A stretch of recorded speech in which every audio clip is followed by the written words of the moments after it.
हमारे चैनल को सब्सक्राइब करें और बेल आइकन दबाएं।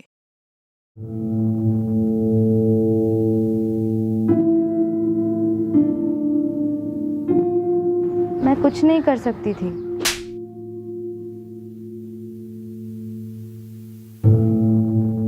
पर इसमें मेरी क्या गलती है? हाय, मैं रचना। तुम्हारा क्या नाम है? नमिता।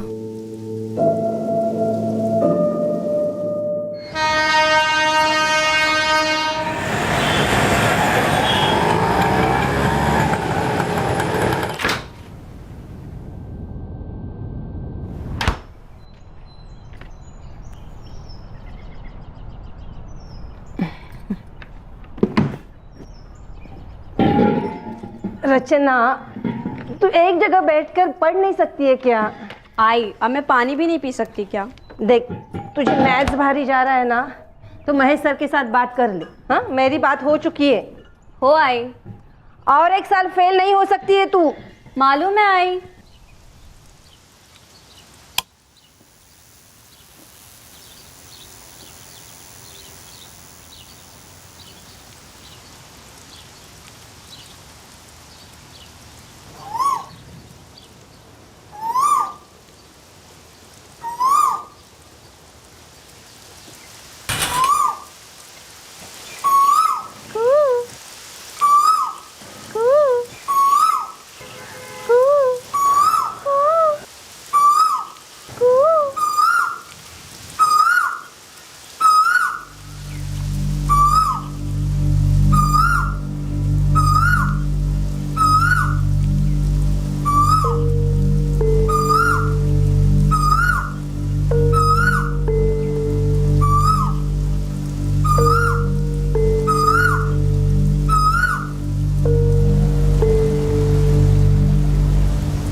काय का रचना, तेरे महेश सर बोल रहे थे कि मैथ्स के एक भी सवाल का जवाब तूने सही नहीं दिया। आई, तभी तो तुम चाहती हो ना कि मैं महेश सर से स्पेशल ट्यूशन लूँ। वो ट्यूशन का छोड़, लेकिन सारे जवाब गलत कैसे हो सकते हैं? फिर से फेल होने का सोचा है क्या तूने? बाड़ा, क्लास में ध्यान क्यों नहीं देती तू? आई, मैं पूरी कोशिश करती हूँ, लेकिन मैथ्स ना मेरे दिमाग में नहीं घुसता है। देख बेटा, ये 10वीं तू कैसे भी करके पास कर ले। तेरे बाबा और मैं ये नहीं कह रहे कि तू आगे जाके पढ़, तो कुछ भी सीख ले कि तू कुछ बन सके, लेकिन कुछ भी सीखने के लिए 10वीं पास होना ज़रूरी है। आई, मैं कोशिश करती हूँ ना। आप देखती हो ना, स्कूल से आने के बाद मैं पढ़ने बैठ जाती हूँ। हाँ हाँ, पढ़ और पढ़, लेकिन 10वीं पास हो ले।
रचना, काय ग, कुठे चाललीस ग? आई, बस थोड़ा ना एक राउंड मार के आती हूँ। बैठे बैठे ना सुस्ती आ गई है। नहीं नहीं, पढ़ाई करने को बैठ। आई, मैं बस अभी आती हूँ।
हाय, मैं रचना।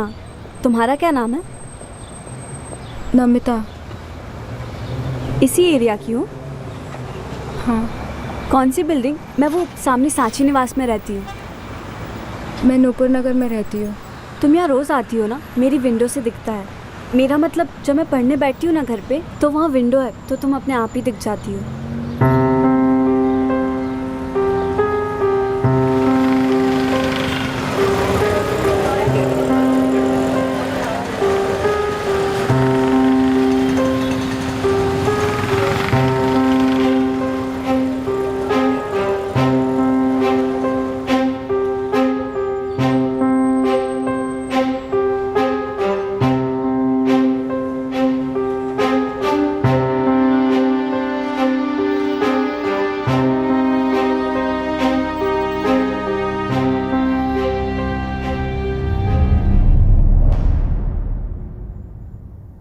मायूसी में लिपटी नमिता को देखकर रचना के संवेदनशील दिल के तार छिड़ गए। वो नमिता के बारे में जानने के लिए उत्सुक थी। रचना खुद नमिता के पास गई और उसकी तरफ दोस्ती का हाथ बढ़ाया। रचना को जरा भी अंदाजा नहीं था कि बहुत जल्द नमिता के मन का ज्वालामुखी फटने वाला था और वो अपनी मायूसी का कारण रचना को बताने वाली थी। ना, मैं स्कूल नहीं जाती। क्यों? स्कूल क्यों छोड़ दिया? वैसे मुझे भी ना पढ़ाई बहुत टफ लगती है और स्कूल जाना बिल्कुल भी पसंद नहीं है। मुझे तो पता ही नहीं है कि मुझे स्कूल जाना पसंद है या नहीं। अच्छा, तेरे बाबा क्या करते हैं? मेरे बाबा नहीं है। आई बोली कि जब मैं 1 साल की थी तभी वो मर गए। तो तेरी आई सर्विस करती है? मेरी आई नासिक में रहती है। तो तू यहाँ किसके साथ रहती है? मैं मेरे मौसी के साथ रहती हूँ। तो तू स्कूल नहीं गई? मतलब नासिक में भी नहीं? 3री कक्षा तक गई थी, पर स्कूल का नाम याद नहीं।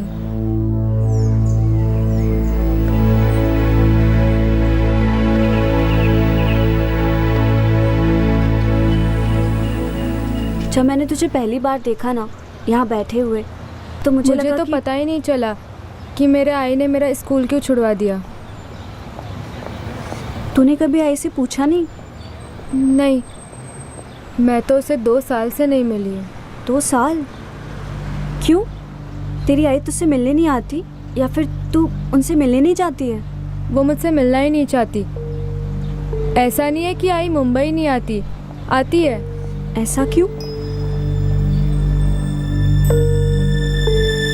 नमिता, आज स्कूल नहीं जाएगी तू। क्यों आई? अरे आज हमारे घर में काका आने वाले हैं। काका? कौन से काका आई? एक अच्छे वाले काका। तुम्हें उनके साथ अच्छे से रहना है। हाँ? कौन है वो? बाबा है मेरे? नहीं गो भाई, तुम्हें कितनी बार बताया तुम्हारे बाबा के बारे में?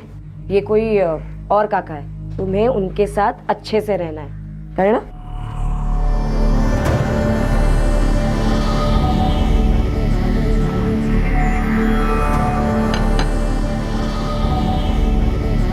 मी नागेश, वो फरीदा ने पता दिया था यहाँ का।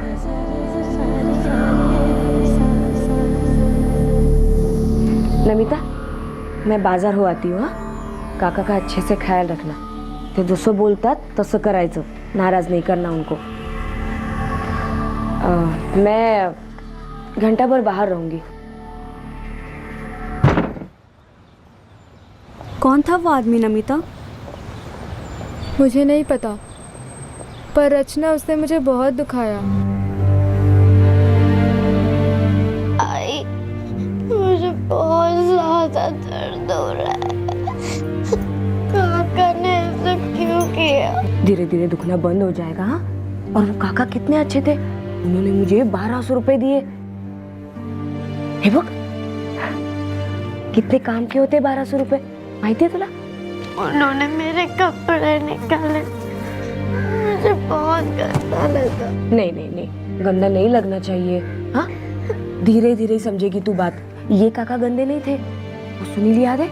वो गंदा था, जिसके साथ हम यहाँ पे आए थे। वो कैसे हम दोनों को अकेला छोड़ के चला गया। अरे उसके बाद तुम्हें पता है ना मुझे कितने घरों में काम करना पड़ा। अभी तू भी कमाएगी तो हम दोनों के लिए बहुत आसान हो जाएगा। लड़ू न बस। हाँ शानी नमाजी बाय, अभी और अच्छे वाले काका लोग आएंगे। हाँ, वो जैसे बोलेंगे वैसे करना। बहुत सारे काका आने लगे।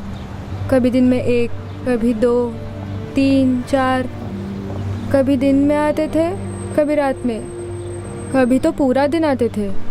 वो दर्द कभी कम नहीं हुआ, बस बढ़ता ही गया। मुझे वो सब बिल्कुल पसंद नहीं था। मैंने आई को बोला था कि मुझे ये सब नहीं करना, पर वो उल्टा मुझ पे ही गुस्सा हो जाती थी। 2 साल पहले एक दिन मुझे बहुत गुस्सा आया। आई, मुझे सब पता चल चुका है कि तू 9 साल की उम्र से मुझसे क्या करवा रही है। वो क्या है? क्या है? गंदा है।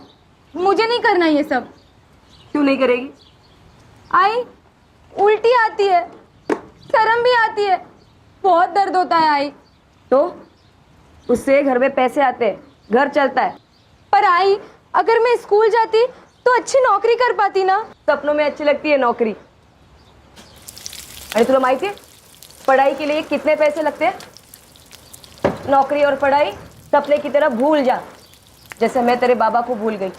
तेरे पैदा होने के बाद पी पी कर मर गया, और वो बाद में सुनील कुत्रिया नासिक से हमें यहाँ पे लेके आया, वो भी छोड़ के चला गया। मैं उसे भी भूल गई, एक सपने की तरह। पर आई, इसमें मेरी क्या गलती है? मुझे तो स्कूल जाना पसंद था ना। तेरे पसंद नापसंद से हमारा पेट नहीं भरने वाला, हमें जिंदा रहना है, समझी? हर भूखी औरतें ऐसे ही गंदा काम करती है, नहीं ना? आई, हम भी अच्छा काम कर सकते हैं जिसमें शर्म ना आए, दर्द भी ना हो। जो काम हमें ज्यादा पैसा देता है वो सबसे अच्छा काम होता है, समझी? तो आई, मुझे ये सब नहीं करना, और तू भी कुछ नया शुरू कर दे। वो फरीदा मैडम के साथ लड़कियों का धंधा करना बंद कर दे। एक टाइम तू मेरे को बोलेगी ना, मैं सुन लूंगी, समझा ना? लेकिन फरीदा मैडम के बारे में कुछ बोला ना तो जबान काट लूंगी तेरी। वो भगवान जैसे मेरे लिए, अगर वो नहीं रहती ना तो अब तक हम भीख मांगे की तरह भीख मांग रहे होते सड़क पे, जिंदा भी नहीं होते। तो आई, क्या अभी हम जिंदा है? फरीदा मैडम के घर मेरी आई घर काम करती थी। फरीदा मैडम ने ही मेरी आई को समझाया कि मुझसे वो काम करवाए। हर काका जो मुझे गंदा करने आता था, उसके पैसों में से एक हिस्सा फरीदा मैडम को जाता था, बाकी मेरी आई रखती। फिर 2 साल पहले से मैंने ना बोलना शुरू कर दिया। पूरे 5 साल से ये सब चलता आ रहा है, जब तुम सिर्फ 9 साल की थी। और फिर तुमने क्या किया? यहाँ अपनी मौसी के पास आ गई। वो मेरी मौसी नहीं है। अगर आई, सांग ना, किधर जा रहे हैं हम लोग? एक नई जगह पे, हमारे घर से बेहतर। तेरी जिंदगी सुधर जाएगी। लेकिन तू रहेगी ना मेरे साथ? नहीं, तू वहाँ पे अकेली रहेगी।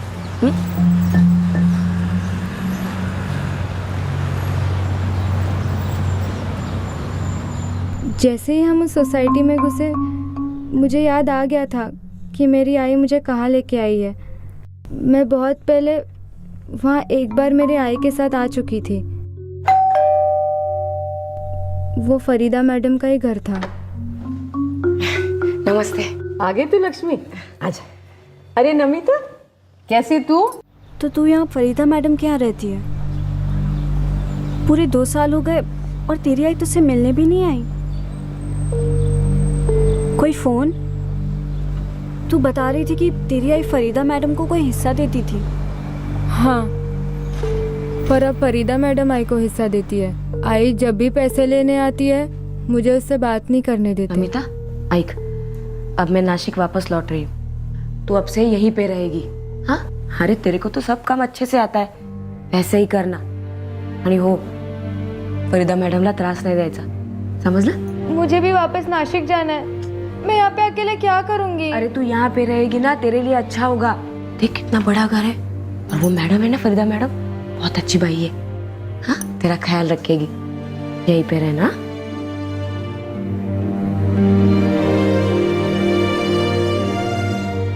देख नमिता, दिन में कभी 2 तो कभी 2 से ज्यादा लोगों के पास बैठना पड़ेगा। आदत ना हो ना तो। हेलो हेलो गुड्डू भाई, हाँ हाँ, एक मिनट होल्ड करना। अरे फरीदा, हाँ गुड्डू भाई आ जाना। उसको बोल 4 बजे से पहले हाउसफुल है। अरे दूसरे के साथ बैठाते ना, वो जरीना के पास नवा आया है। नहीं बाल, नमिता ही बैठेगी। उसको बोल इंतजार करे, मीठा फल मिलेगा, बार बार आएगा। हाँ ठीक है। गुड्डू भाई, ठीक 4 बजे आ जाना। हाँ अरे 1 नंबर है, बोला ना। हाँ अम्मी मुझे ना 150 रुपये चाहिए। किस लिए बेटा? वो स्कूल के बाद मैं अपने फ्रेंड्स के साथ पार्टी मनाने वाली हूँ। ठीक है, अब्बू से ले ले। बोल, अम्मी ने बोला है। हाँ अंजुम जल्दी आ जाना।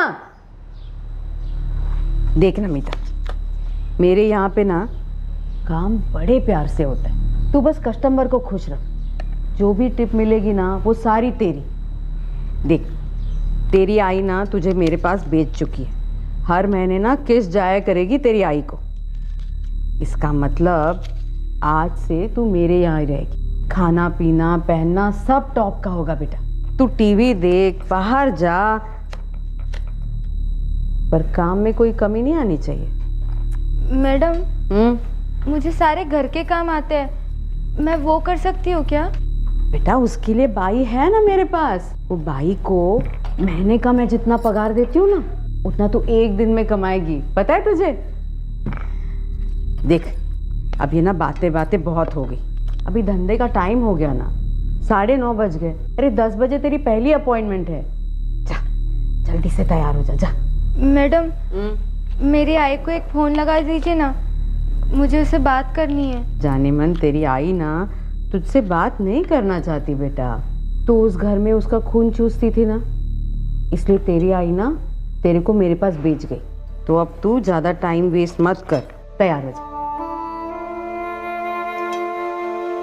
मैं कुछ नहीं कर सकती थी, आई तो नहीं आने वाली थी। वैसे फरीदा मैडम बात करने में अच्छी थी, लेकिन मुझे उससे बहुत डर लगता था। वो हर रोज़ कम से कम 4-5 आदमी लोगों को बुलाती थी।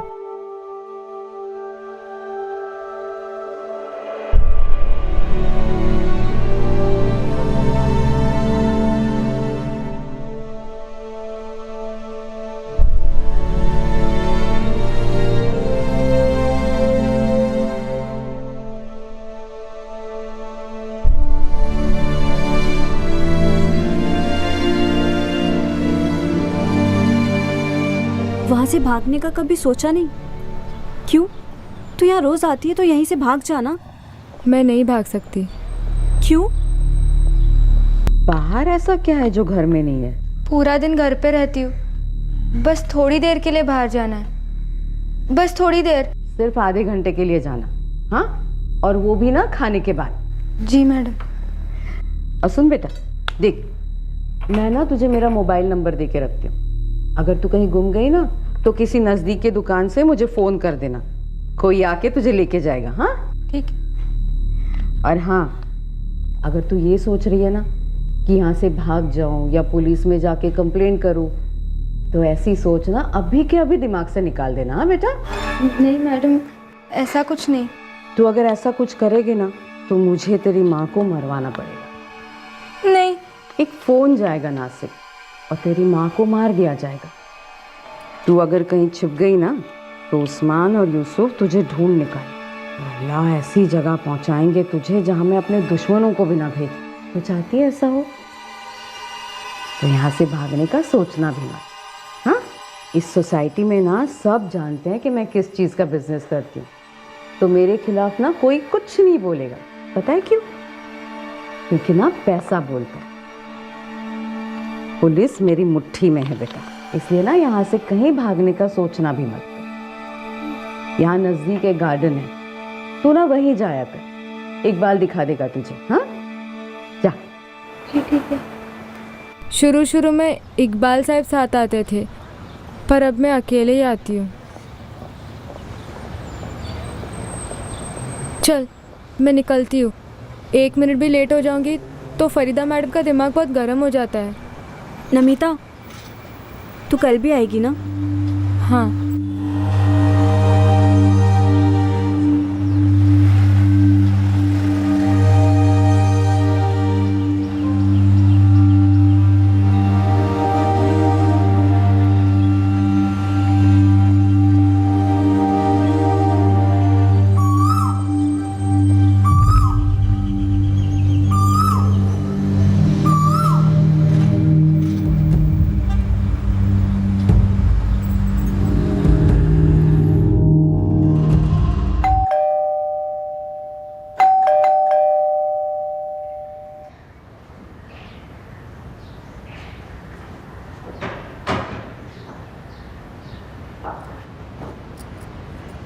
लेट हो गई तू? माफ़ कर दी ना मैडम, बस थोड़ी सी आँख लग गई थी। 4 बजे मतलब 4 बजे नमिता, कस्टमर वेट कर रहा है यहाँ। तू 4 बजे वहाँ से निकलेगी तो कैसे होगा? 4 बजे धंधे पे बैठना है तुझे, याद है ना? अब जा, जल्दी से मुंह हाथ धो और तैयार हो जा। हाँ, जा बेटा।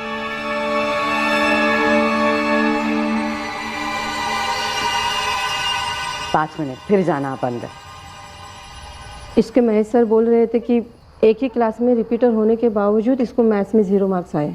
कहेगा रचना, ध्यान किधर होता है तेरा क्लास में? पापा मैथ्स पर ही रहता है, थोड़ा बहुत समझ में भी आता है, लेकिन बहुत जल्दी ना सब भूल जाती हूँ, कुछ याद ही नहीं रहता है। बेटा ऐसे तो एग्जाम में पास नहीं हो सकते ना। अरे तू लिख के क्यों नहीं याद करती बेटा? पापा एक बात पूछनी थी। बोलना। वो समीर काका क्या करते हैं? मेरी आत्या का बेटा समीर करंदकर हो। सोशल वर्क करता है, कोई एनजीओ चलाता है शायद। पढ़ाई छोड़कर हर एक चीज में इसका दिमाग चलता है। वैसे ये अचानक से तेरे को समीर का ध्यान क्यों आया? वो बस ऐसे ही बाबा।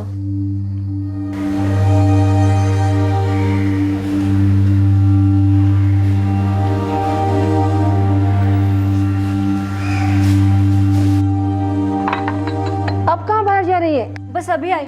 आजकल रोज दोपहर में बाहर जा रही है। ना पढ़ने के 1000 बहाने हैं इसके पास।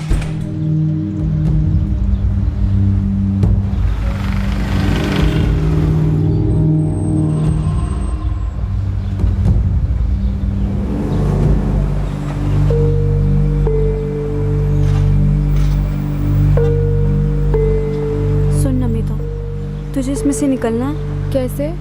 वो तो मुझे भी नहीं पता, लेकिन हम कुछ कोशिश तो कर सकते हैं। लेकिन रचना, मैं जाऊंगी किधर? मेरी आई को वो लोग मार डालेंगे।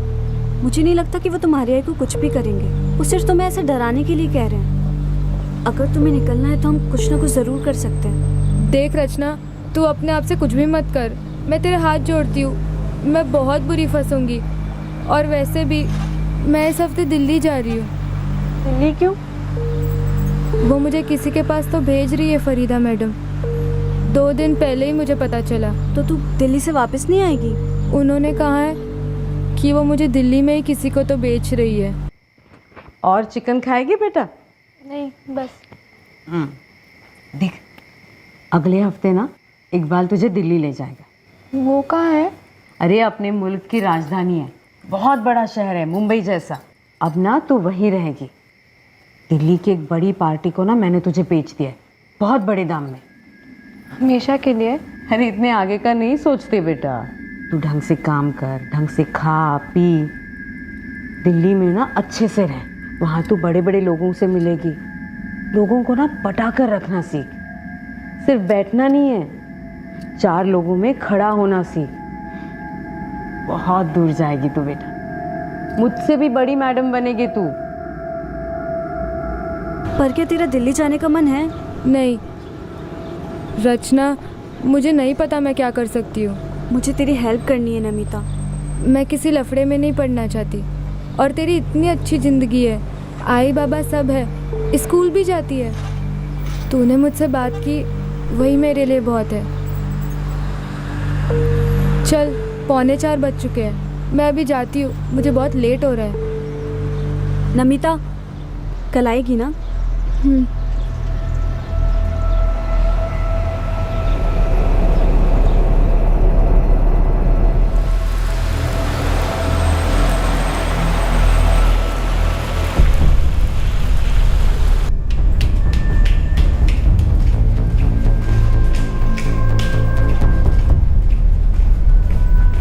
क्या कर सकते हैं काका? सबसे पहले हमें पुलिस के पास जाना चाहिए, लेकिन उससे भी पहले मुझे उस लड़के से मिलना होगा। आप मेरे साथ आएंगे काका? वो रोज़ दोपहर को ना सामने वाले गार्डन में जाती है, हम वहीं बात करते हैं। चला ना काका, अगले हफ्ते वो लोग उसे दिल्ली भेज रहे हैं, उसे वहाँ बेच दिया गया। वो जाना नहीं चाहती, लेकिन अगर चली गई ना तो हम उसे नहीं बचा पाएंगे।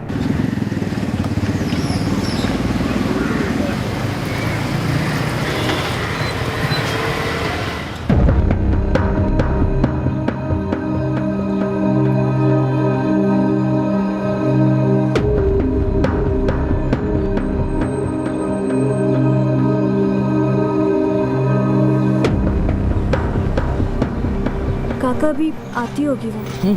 हम हुए।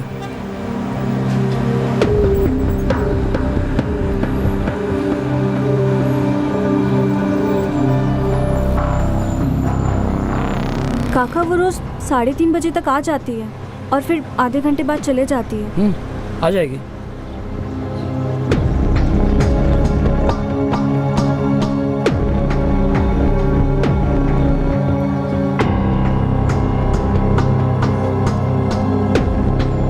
पता नहीं वो अभी तक क्यों नहीं आई। आ जाएगी।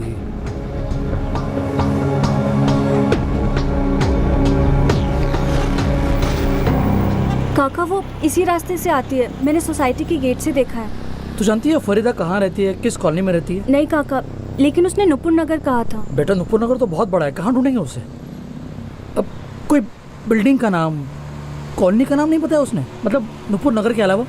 नहीं काका। Mobile number? नहीं, उसके पास सेलफोन नहीं है। लेकिन उस फरीदा ने उसे नंबर दिया था ना खुद का। हाँ, लेकिन मैंने कभी उससे मांगा नहीं। ठीक है, काम करोगे, कल तू फिर से यहाँ पे आना इसी टाइम पे। हाँ, और जैसे वो आती है तो उसे मेरे ऑफिस में लेके आना। काका वो कोई दिल्ली वाला प्लान बता रही थी, कहीं उसे आज ही तो नहीं लेकर चले गए? रचना, तुम्हें पक्का यकीन है कि वो लड़की सच बोल रही है? हाँ सर, मुझे पक्का यकीन है वो सच बोल रही है। कई हफ्तों से मैं उससे रोज मिल रही हूँ। देखो, नूपुर नगर में बहुत सारी सोसाइटीज है, हर सोसाइटी में रेड करना बहुत मुश्किल है। कोई तो सोर्स होगा आपका, मतलब कोई खबरी वगैरह जो उस फरीदा के बारे में जानता हो, उसका पता जानता हो।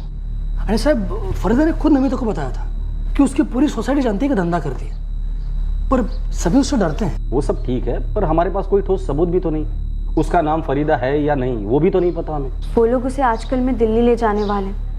वो कह रही थी कि उसे वहाँ बेच दिया गया। सर, अगर एक बार वो यहाँ से निकल गई तो उसे बचाना बहुत मुश्किल हो जाएगा ना। प्लीज़, पिछले 7 सालों से उसके साथ ये सब कुछ हो रहा है। सर प्लीज बघा ना जरा। विजय, अपने नूपुर नगर एरिया में कोई फरीदा करके फ्लैश स्टेट की मैडम है, अपने फ्लैट से ही धंधा ऑपरेट करती है। उसके बारे में जो भी इंफॉर्मेशन मिले मुझे चाहिए। चलो। देखिए, हमसे जो कुछ भी होगा वो हम लोग करेंगे। और हाँ रचना, अगर वो लड़की कल तुम्हें गार्डन में मिलती है तो तुम सीधा उसे यहाँ लेकर आओगे मेरे पास। Okay sir.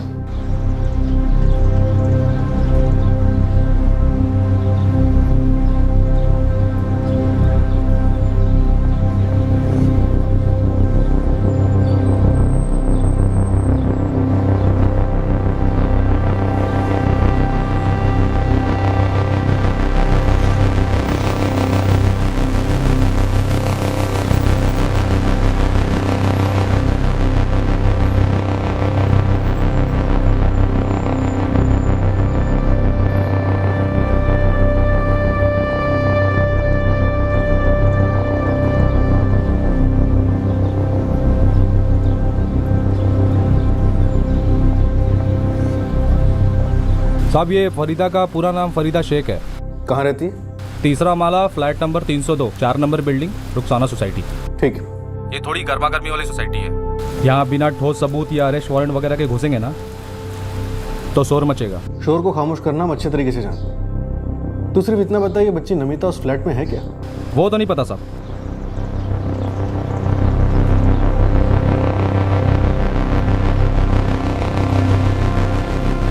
ये जो फरीदा मैडम है ना, इसका बहुत सारी लेडीज लोग के साथ नेटवर्क है पूरा, जो घर से धंधा करती है। ये कस्टमर लोग को उससे घर पे भेजती है और औरत लोग से दलाली खाती है। इस फरीदा से कांटेक्ट कैसे किया जा सकता? यूसुफ अली साहब चल रहा है उसका, सारा काम वही देखता है। नंबर दे इस यूसुफ को। काका, नमिता आज भी गार्डन नहीं है। मुझे डर लग रहा है कहीं उसे दिल्ली तो नहीं भेज दिया। हो सकता है। अब क्या होगा काका? क्या हम उसकी दिल्ली में हेल्प कर सकेंगे?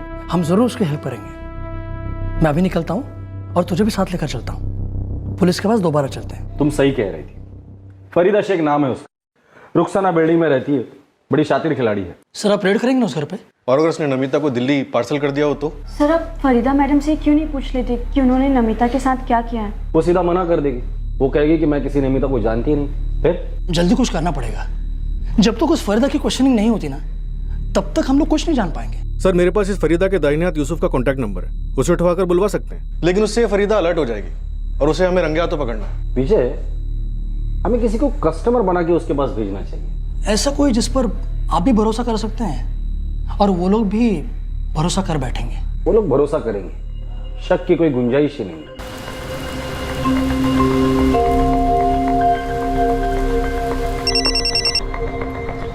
हेलो यूसुफ भाई। हाँ कौन? भाई मेरा नाम ललित है, मेरे दोस्त राजेश ने आपका नंबर दिया है। हाँ बोल। टाइम पास के लिए एक लड़की चाहिए थी। रूम है क्या तेरे पास? नहीं नहीं, जगह नहीं है मेरे पास। मेरे को भाई 5 मिनट दे, मैं देखता है तेरे को किधर बैठा सकता हूँ। लेकिन भाई देख, रेट के मामले में अपने को कोई चिक नहीं मांगता है। भाई मैं क्या बोल रहा हूँ, वो लड़की थोड़ी कम उम्र की चाहिए थी। अच्छा, कौला माल मांगता है, मिलेगा भाई। लेकिन देख, लड़की का उम्र जितना कम रहेगा ना, रेट उतना ज़्यादा रहेगा। हाँ ठीक है, मंजूर।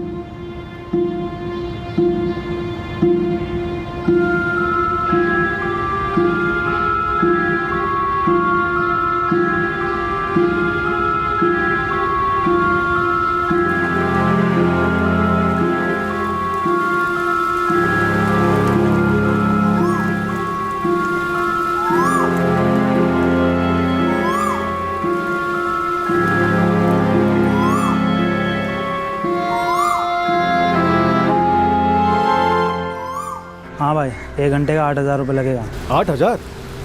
अरे ये तो बहुत ज़्यादा है। मैं पहले बोला था ना, मेरे को रेट के मामले में झिक नहीं मांगता है। एक तो साला तुम लोग के लिए छोटी लड़की ला, ऊपर से मोल भाव। अरे लेकिन भाई थोड़ा तो कम करो ना। भाई देखिए, एक ही रेट बोलता है, उसके ऊपर 1 रुपया भी कम नहीं करेगा मैं। 7,500 1 घंटे का बोल मांगता है। हाँ ठीक है ठीक है। वो लड़की ज़्यादा छोटी तो नहीं है ना, एकदम बच्ची तो नहीं है ना? अरे भाई 16 साल का, कच्ची गली है। कहाँ हो? नुपुर नगर। उधर रुखसाना सोसाइटी है, उसमें 4 नंबर बिल्डिंग में 3रे माले पे 302 कमरा नंबर। ओके, खबर आ लिया निगाह।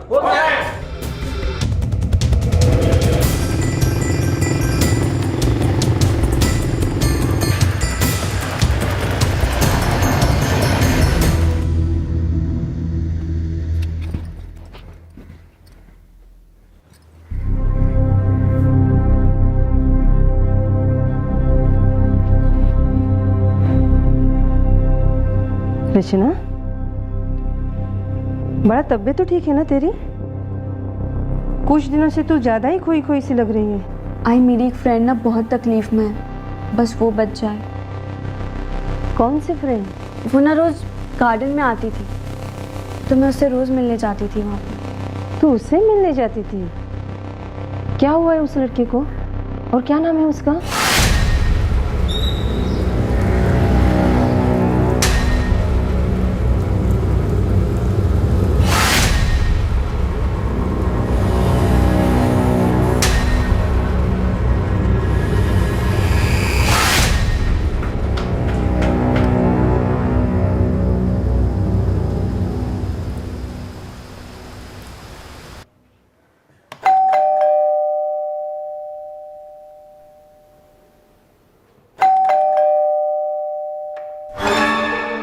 जी, मेरा नाम ललित है, यूसुफ भाई ने भेजा था। मैं हाँ हाँ, आइए अंदर आइए, बैठिए। 7,500 यहाँ रखना पहले।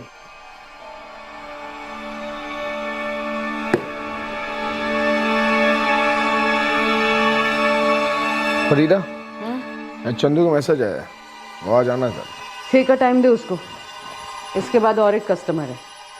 आइए, अरे इधर आइए।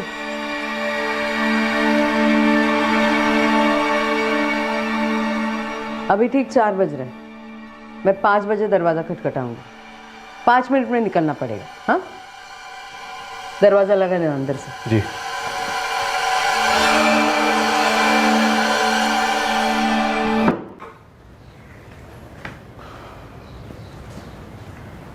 नाम क्या है तुम्हारा?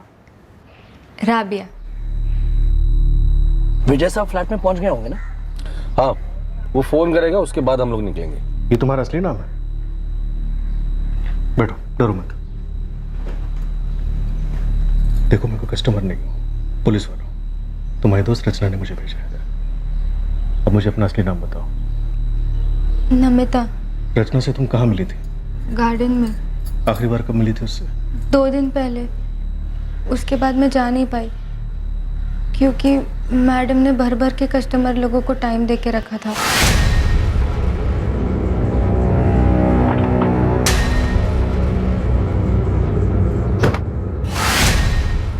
देखो घबराओ, हमारी टीम आती होगी, हम तुम्हें ऐसे जल्दी छुड़वा लेंगे। इकबाल, चाय। वो आयुब शेख ने एडवांस दिया ना नमिता के लिए? कल दोपहर खाने से पहले सारा टुकड़ा आ जाएगा।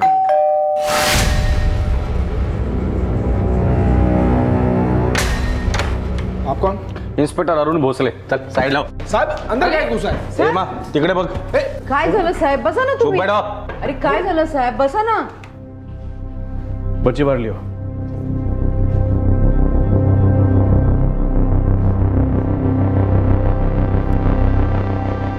ये लड़की कौन है?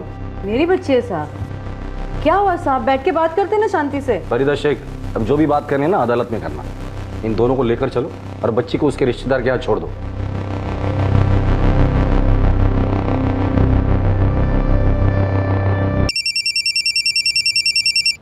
हो काका. रचना, एक चांगली बातमी है. तेरी दोस्त नमिता को हमने बचा लिया है. काका कहाँ है वो? यहीं बैठी है मेरे सामने, पुलिस स्टेशन में. काका मैं वहाँ आ सकती हूँ क्या? हाँ हाँ, क्यों नहीं. तुझे देखकर नमिता बहुत खुश होगी. साहब मैं बहुत अच्छे से रखती हूँ लड़कियों को. मारपीट नहीं करती हूँ, अच्छा खाने को देती हूँ, पहनने को देती हूँ. अरे वो एनजे वाले क्या ध्यान रखेंगे, उतना अच्छे से ध्यान रखती हूँ. पूछो ना आप लड़कियों से. फरीदा, आखिरी बार पूछ रहा हूँ, नमिता के माँ का एड्रेस और फोन नंबर क्या है? सीधे से बताया तो ठीक है, वरना ये दो कांस्टेबल तेरी ऐसी सेवा करेंगे ना, यहाँ से सीधा हॉस्पिटल जाएगी. तो अंजुम को हम लोग अनाथ आश्रम में डाल देंगे, जिंदगी भर नहीं देख पाएगी उसे. फिर मेरी अंजुम को दूर रखो इस सब से. क्यों? अच्छा हाँ, तेरी बेटी है ना, इसलिए उस पर आँच नहीं आनी चाहिए. और अंजुम जिस घर में बड़ी हुई है, न जाने वहां कितनी लड़कियों को नोचा गया है तेरी वजह से. बोला ना साहब, मेरी बेटी को दूर रखो इस सब से. तो नमिता के माँ का एड्रेस और नंबर दे दे. ये मेरे को नहीं मालूम साहब. वो नमिता को मेरे को बेच के चली गई. आ जाती है कभी कभी अपना बैलेंस लेने. फोन दो इसका. ले ले, फोन करो उसे. उसको बोल अकाउंट सेटल करना है, अभी के अभी आ जा, सारे पैसे लेकर जा. क्या अकाउंट सेटल करना है साहब? अपन अपना अकाउंट सेटल करते हैं ना. आप फिगर बोलो, अरे इन दोनों का भी ऐड कर दो, 1 घंटे में पैसा आ जाएगा. आपके लिए ना नमिता को फ्री कर देती हूँ बस. एक काम करता हूँ, अंजुम को यहाँ लाता हूँ, उसे भी देखने दे उसकी अम्मी की क्या हालत हो रही है. जा अंजुम को लेकर आ. ए रुक, करती हूँ फोन.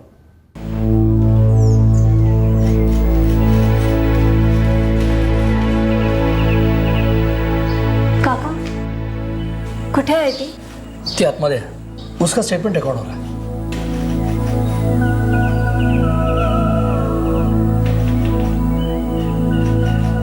काका अब नमिता कहाँ जाएगी? मैंने चाइल्ड केयर कमेटी से बात कर ली है. अब उसका केस वही लोग हैंडल करेंगे और उसे बिल्कुल सही जगह भेजेंगे.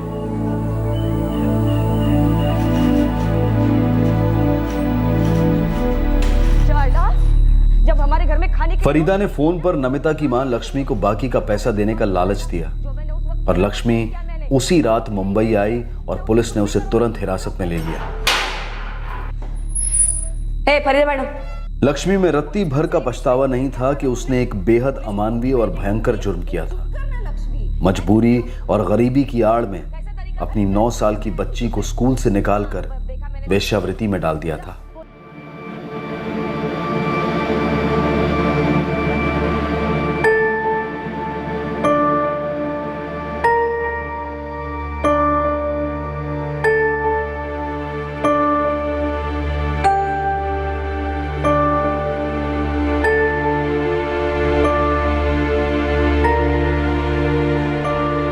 उन्होंने मेरी परीक्षा ली, अब वही तय करेंगे कि मैं कौन सी कक्षा में बैठूंगी.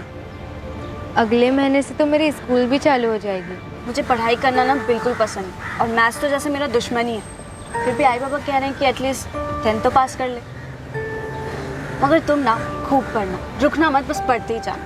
हाँ रचना, मैं मेरे आई से मिली, वो जेल में है. तुम खुश हो ना? हाँ रचना, थैंक यू. अरे थैंक यू कैसा? दोस्तों में थैंक यू नहीं कहती.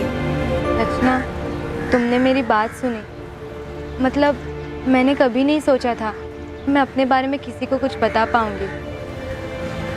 सच कहूँ तो मैंने भी कभी नहीं सोचा था कि मैं किसी की बात सुन पाऊँ.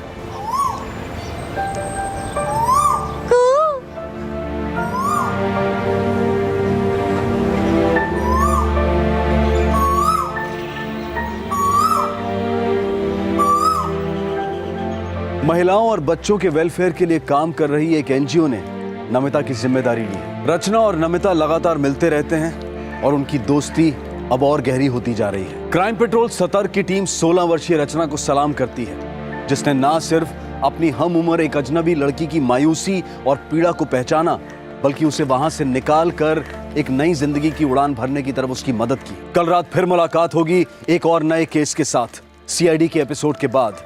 तब तक सुरक्षित रहें और सतर्क रहकर एक अच्छे नागरिक का फर्ज अदा करें और देखते रहें क्राइम पेट्रोल सतर्क। सबक एक को सीख हम सबको। जय। For more updates, subscribe to our channel, click the show links and enjoy watching the videos.